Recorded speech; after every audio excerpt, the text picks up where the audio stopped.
Okay, hello everybody. Today we're here in Microsoft Flight Simulator 2020 in FlySimWare's Cessna Chancellor C414AW. We have a 218 nautical mile flight from Sierra Romeo, Quebec, Sarasota International to Tango Lima Hotel, Tallahassee International. At least that was the plan. We're going to run into some problems and you'll get to see how I deal with it. We'll be flying IFRs since we've got real weather and the weather in Florida is a little rainy today. Should be an interesting flight, so let's hop into the pilot seat and get started. Alright, we've got our co-pilot Monica with us and we're carrying passengers, so we've got a full crew back there. We're going to do a day trip up to Tallahassee, but we've got some weather to deal with. We'll start by getting the storm window open here to let in a little bit of air. Next, we'll check that all of our circuit breakers are in. They are. Circuit breakers are in on the right door panel there. We'll head down here and get the cowl flaps open, push those two switches in. We'll get our prop to full forward. There we go. And mixture to full forward also. Crack the throttle, head down here and get the left and the right fuel tanks set to the green there. Next, we'll head over here and flip up the bar, turn on our battery master. Check the annunciator panel, check the fuel gauge left, right.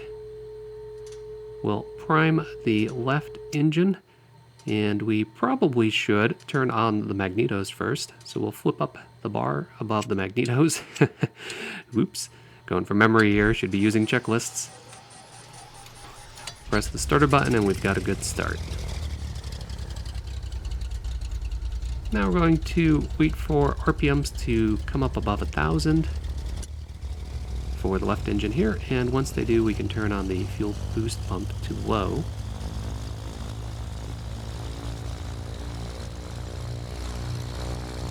Alright, that looks good. So we can close the window here, that's a little bit noisy. We're going to do the same for the right engine, so we're going to prime the right engine. Next, we'll press the starter button.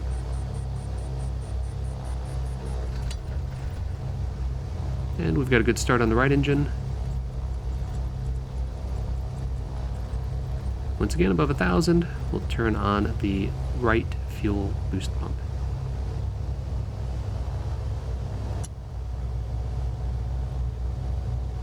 All right, everything looks good. So now we can head down here and you know, I never turned on the nav lights. Now we'll turn on the avionics. And the avionics are booting up. There's no real-world ATIS on liveatc.net, so I'll have to get it from Foreflight. So we'll dial in the altimeter based on that. Sarasota clearance. Chancellor 52 Alpha Mike, IFR to Tallahassee with information India. Cleared to Tallahassee via the Sarasota 5 departure radar vectors pi, then as filed. Climb and maintain 3,000, expect 8,000, 10 minutes after departure. Departure frequency 119.65, squawk 2313, Chancellor 52 Alpha Mike. Okay, I'll open up Foreflight and take you through the flight brief. So we've got the IFR low plates here, and you can see that there's a bit of a mess of weather to the south of us. We've got convective segments to the south and to the west and to the east of us, but as we head north, the weather improves. So I think we're going to have some rain to fly through, but then the clouds are going to break up and the weather's going to get better as we head north. We've got a couple pi reps here for some turbulence, but it doesn't look too bad for our flight path. In fact, we'll probably be visual by the time we get to our landing point. That was a pi rep for icing, but that was way out to the west. Out at sea. So we're departing from Sarasota, taking the Victor 35 airway to City VOR, then the Victor 7 airway to Scylla waypoint. From there we'll get radar vectors to our RNAV approach for Tallahassee. When I first planned this, I actually planned it entirely over land, but the Victor 35 airway will take us over water, so that was a bit of an error in my redo on the planning, but we're going to roll with it for this flight. Bringing up the plate for the RNAV approach, you see that we need to arrive at our initial approach fix at 3,000, and then it's pretty straightforward. Winds look like we'll get runway 9, so we're planning right now on the RNAV for runway 9. The Sarasota 5 departure is basically flying runway heading, then radar vectors to first assigned waypoint with the climb and maintain 3000, so very basic departure. Sarasota ground, Chancellor 52 Alpha Mike, Rectrix Aviation, taxi with information India. Taxi and hold short, runway 32 via Juliet, Charlie, Charlie 8, Chancellor 52 Alpha Mike. Alright, game on. Sarasota is a fantastic pay-aware airport by Vertical Simulations. I love the detail of it. It's an awesome general aviation airport as well, so if you like flying light GA like I do, be sure to check it out. So we've got a pretty short taxi here. We're in just the right spot for runway 32. Check out the sky as we're taxiing. So we've got a ton of clouds and we've got some rain. You can hear it on live ATC net with warnings of weather and people being routed around it. Coming up here to the hold short lines, and we're just going to do our run up right here. So we're going to bring our RPMs up to 1700 and toggle through each of the magnetos. We've got a left and a right engine, and each has 2 magnetos for a total of 4 magnetos to toggle on and off. Those are those red switches I'm flipping on the left armrest panel. Sarasota Tower, Chancellor 52 Alpha Mike holding short runway 32 at Charlie 8. Cleared for departure, runway 32 at Charlie 8, Chancellor 52 Alpha Mike. Alright, here we go. So I love running with real weather and liveatc.net because you can hear ATC talking about the weather that's going on, and you can see it here in the simulator. And the other awesome thing about real weather is that it's dynamic. So for a 200 plus mile trip, the weather in Tallahassee is going to be completely different than the weather here in Sarasota. In fact, you saw that on the flight brief. So it changes as you go along. You might get into rainstorms, you might get out of them, skies might clear. It's awesome. Alright, so we've got full throttle here.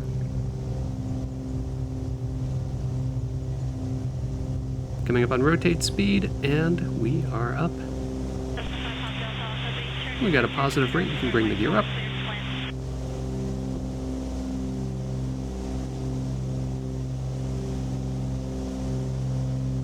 Despite the fact that we've got some weather going on, you saw the windsock, it actually wasn't too windy.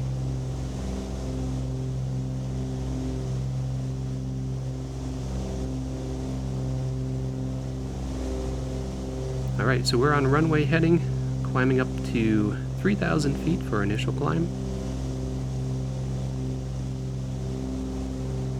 We'll get a handoff from tower to approach. And there's that rain. I love how rain is depicted in the simulator. You can see the shafts of rain showers up ahead. Alright, we've got our tower handoff, and approach has cleared us for our climb to 8,000. Looks like we're going to be flying right through the rain. You can see it starting to streak on the windshield here. If you look out the left, you've got some rain streaking along the left window. I love that. I love that detail in Microsoft Flight Simulator. Alright, so we've got the autopilot on helping us out now, and we can adjust the manifold and throttle for our climb. Everybody comfortable back there? I know it's a little bumpy, but we're going to get above these clouds, I think, in a little bit. Alright, let's sit back and enjoy that awesome Flight Simulator scenery.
Alright guys, here's where I ran into my problems. I had a significant loss of RPMs, 500 RPMs down below the green arc, and airspeed dropping towards stall speed.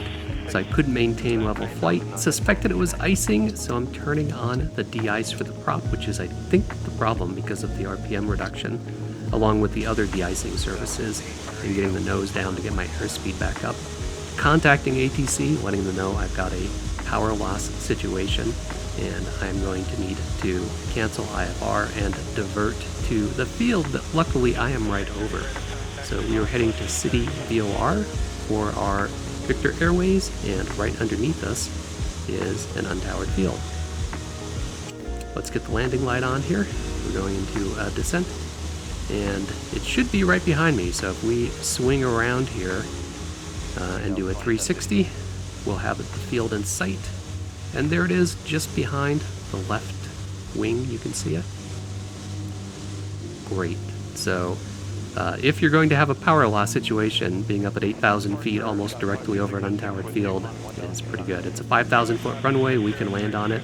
So now I'm just going to spiral down. I'm going to fly the pattern in a spiral over the airport. So if I do lose the engine, I'll be able to do forced landing from the pattern. And my RPMs have come back up, so it was probably ice on the prop. I'm not going to assume that though, so we're still going to do a precautionary landing. We'll change over here to CTAF after getting a frequency change from ATC, so we could start letting folks at the untowered field know that we are coming in. And my goal now is just to set us down on the ground. We'll sort it out once we are stopped and safe on the ramp.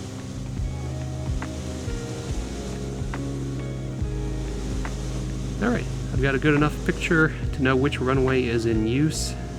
So we're going to line up here on the left downwind for that runway. Engine power is good now, so this is a controlled landing. I'm going to turn left base here. It is pretty windy here, however. Turning final.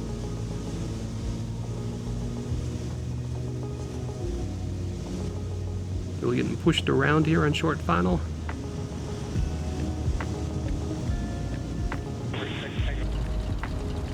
Bit of a balloon. Alright, it wasn't pretty, but we are down and it was safe. Admit, I feel a little cursed flying the Chancellor. The last time I flew it on this channel, we also had an emergency diversion. In that case, it was for a sim glitch. In this case, it was for icing. But at least it gave me a chance to practice my emergency diversion procedures. So I hope you enjoy realistic general aviation flying like this. If you do, be sure to click that like button, leave me a comment, and don't forget to subscribe. It really helps the channel. Thanks, as always, for flying along with me, and stay tuned for further flight adventures.